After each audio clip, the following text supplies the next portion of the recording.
Selamat datang di Kriminal Arsip.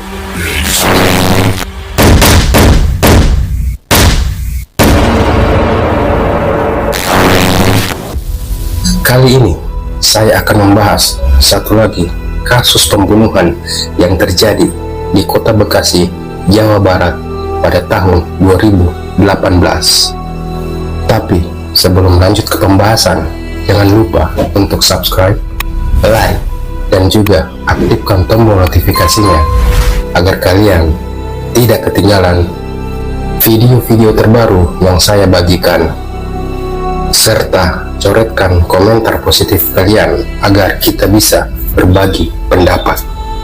Oke, tanpa banyak kata-kata lagi, siapkan jiwa, mental, serta batin kalian, dan mari kita buka arsipnya.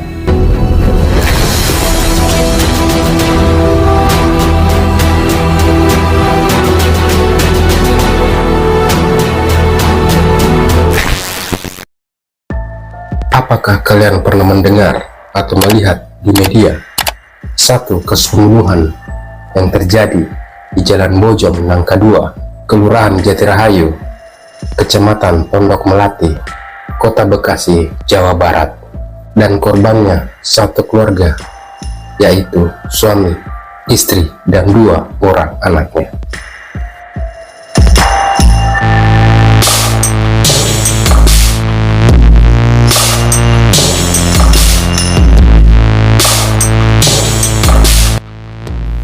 Dan kali ini saya akan membahas kasusnya.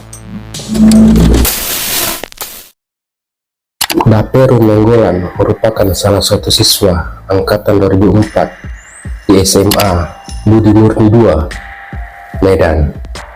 Setelah lulus, dia pun melanjutkan ke perguruan tinggi di Universitas Maimensen, Medan dari bulan Juli 2004 sampai bulan Juli 2006.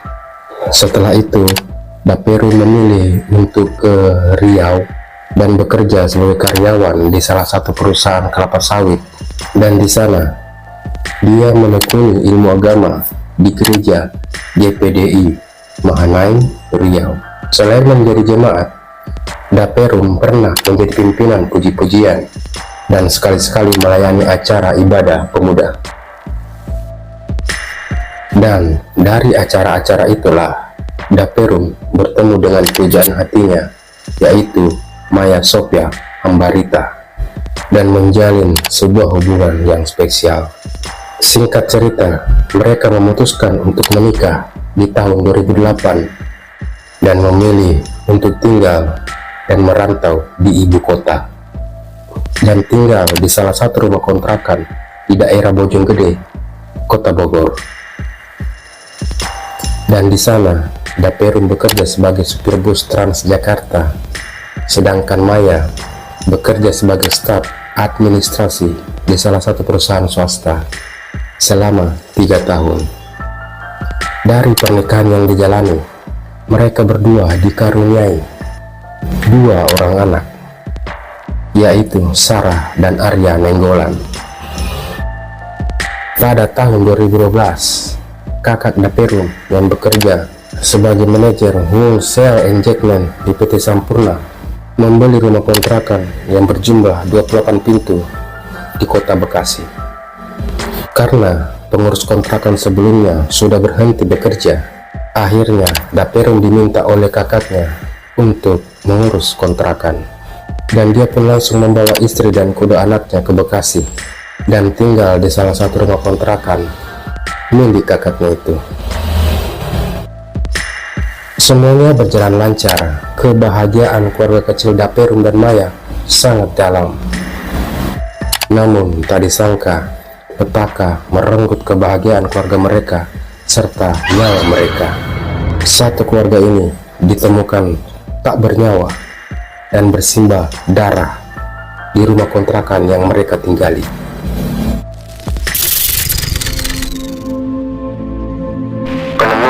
Kondisi jasad korban.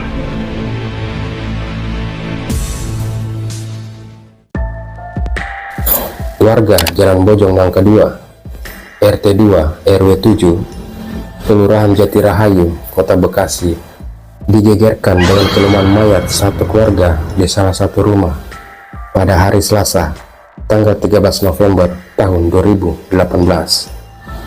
Pihak kepolisian yang menerima laporan kejadian itu dengan gerak cepat meluncur ke lokasi kejadian dan melakukan olah tempat kejadian perkara atau TKP. Jasad sang suami dan istri ditemukan di ruang tengah dengan tubuh bersimbah darah, sedangkan kedua anaknya ditemukan di dalam kamar tempat tidur mereka. Lalu jasad para korban dievakuasi dan dibawa ke Rumah Sakit Polri Kramat Jati untuk dilakukan autopsi. Dari hasil autopsi dokter forensik Rumah Sakit Polri bahwa selain luka senjata tajam pada tubuh suami dan istri, juga ditemukan luka lebam akibat benturan benda tumpul. Dari pemeriksaan jasad, diduga korban diserang secara bertubi-tubi oleh pelaku. Sedangkan di kedua anak korban ditemukan luka benda tumpul. Pihak kepolisian Metro Jaya pun langsung melakukan penyelidikan atas kasus pembunuhan ini. Penangkapan dan motif pelaku.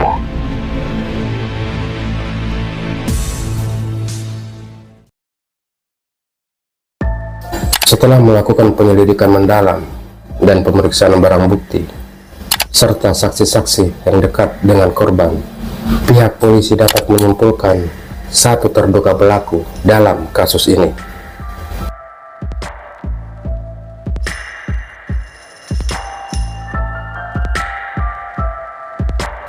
Pada hari Selasa, tanggal 13 November tahun 2018, pihak kepolisian juga melakukan pelacakan terhadap sebuah mobil Nissan X-Trail dengan nomor polisi B1075 UOG warna metalik milik korban yang juga hilang dibawa kabur oleh pelaku.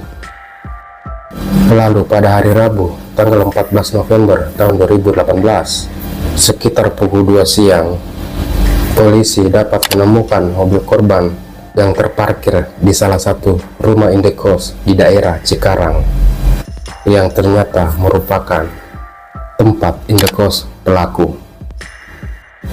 Polisi pun melanjutkan pencarian terhadap pelaku, dan akhirnya pada pukul 10 malam, tim gabungan Polda Metro Jaya dan Polres Metro Bekasi dapat menangkap pelaku di kaki Gunung Guntur, Kota Garut, Jawa Barat, di sebuah saung atau rumah milik warga saat lagi beristirahat.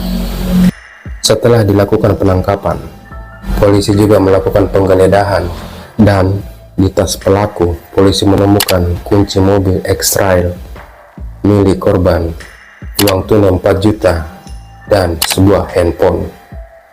Polisi juga menggeledah mobil korban dan kamar kos pelaku, serta mengamankan beberapa barang bukti seperti 2 buah handphone dan 1 celana jeans panjang yang terdapat bercak darah. Akhirnya pelaku dibawa ke Polda Metro Jaya untuk dilakukan interogasi. Dan setelah lama dilakukan interogasi, pelaku akhirnya mengakui perbuatannya telah melakukan pembunuhan terhadap Daperum beserta keluarganya. Ternyata pelaku merupakan keluarga istri korban sendiri yang juga menjadi korban pembunuhan oleh pelaku. Dari pengakuan pelaku, motifnya karena dendam kepada korban Daperum yang sering memarahi pelaku hingga pelaku tega menghabisi nyawa korban beserta keluarganya itu.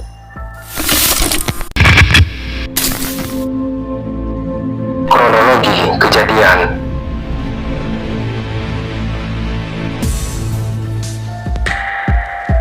Awal peristiwa itu bermula saat pelaku Haris diundang ke rumah korban Daperum pada hari Senin tanggal 12 November tahun 2018. Pelaku memang sudah sering datang ke rumah korban karena istri korban, Maya, merupakan keluarga dengan pelaku. Setibanya di rumah korban, pelaku menonton TV di ruang tengah sambil mengobrol dengan korban, Daperum, dan Maya.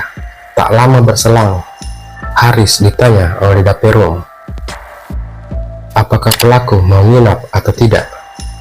Karena ternyata kakak korban yang punya kontrakan tidak menyukai pelaku Haris. Karena sebelum Daperum mengurus kontrakan itu, Harislah yang mengurus kontrakan itu. Karena pekerjaannya tidak memuaskan, makanya dia diberhentikan oleh kakak Daperum untuk mengurus kontrakan itu. Saat itu, adu mulut pun terjadi antara Daperum dan Haris, hingga Daperum menyempot Haris dengan kalimat yang membuat dia sakit hati. "Kamu tidur di belakang saja, kayak sampah kamu," kata Daperum. Pada pukul 11 malam, saat Daperum, Maya, dan kedua anaknya sudah tertidur, Haris masuk ke dapur. Karena Haris masih menyimpan amarah dan dendam kepada Daperum, Haris menemukan sebatang linggis di dapur, lalu mengambil linggis tersebut, kemudian menghampiri Daperum dan Maya yang sedang tertidur pulas di ruang tengah. Dan tanpa pikir panjang, Haris langsung memukul Daperum di bagian kepala, lalu menusuk bagian leher Daperum bertubi-tubi. Lalu ia pun melakukan hal yang sama kepada istri korban, Maya. Kedua anak korban yang tertidur di kamar sempat terbangun karena mendengar suara orang tuanya. Tapi Haris mengatakan kepada mereka bahwa kedua orang tuanya lagi sakit. Pelaku lalu menemani kedua anak itu untuk tidur. Setelah kedua anak korban tertidur, pelaku mencekik kedua anak korban hingga meregang nyawa. Pelaku melakukan itu karena ditakutkan perbuatannya diketahui orang lain. Setelah itu, pelaku lalu mengambil uang korban yang ada di lemari, 2 handphone, serta mengambil kunci mobil Nissan Trail milik korban, lalu melarikan diri.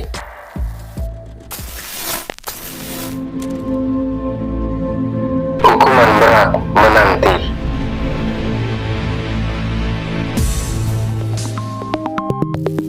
Dalam sidang perdana yang dilakukan di Pengadilan Negeri Bekasi pada hari Senin, tanggal 11 Maret tahun 2019, jaksa penuntut hukum menuntut terdakwa dengan pasal pembunuhan berencana.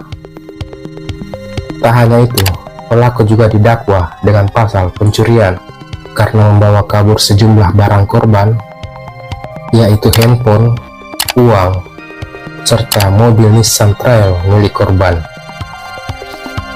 Terdakwa dikenakan pasal 340 KUHP dan pasal 363 KUHP.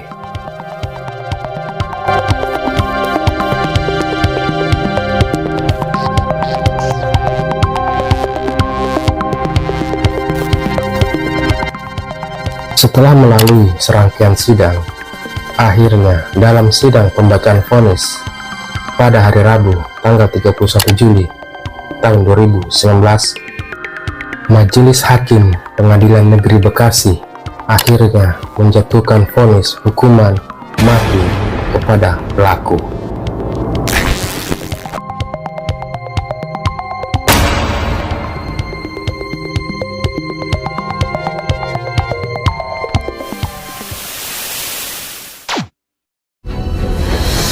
Nah, itulah salah satu arsip yang telah kita bahas kali ini.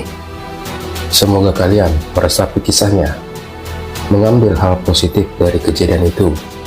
Tetap berhati-hati, tetap waspada, jaga diri kalian, dan cermat dalam memilih. Karena tindak kejahatan tidak mengenal siapa kalian dan kapan akan terjadi. Terima kasih telah menonton video ini. Dan nantikan kisah-kisah nyata kriminal lainnya di Kriminal Arsip selanjutnya.